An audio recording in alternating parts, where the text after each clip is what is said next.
Hi guys, because it's getting a little colder outside, we thought it'd be a great time to walk through a little recipe that is super simple and easy to make.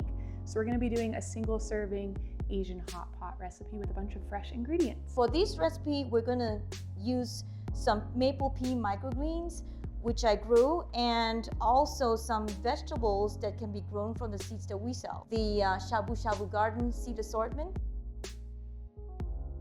So we brought about 2 cups of water to a boil, and right now we're gonna add our soybean soup paste to the water.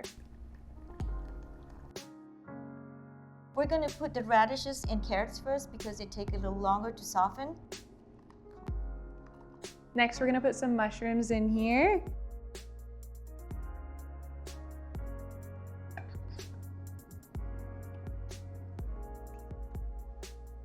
Just in case you're wondering what's in the assortment, we have spinach, Chinese cabbage, we have chrysanthemum leaves or shungiku, and we also have snow peas.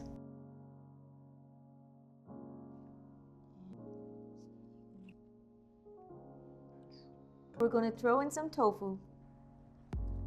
Nutritious.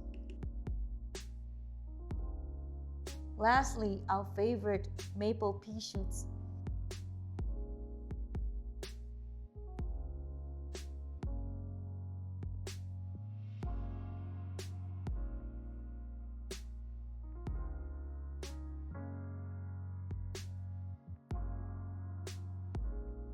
Shop Kitazawa Seed Company exclusively at trueleafmarket.com.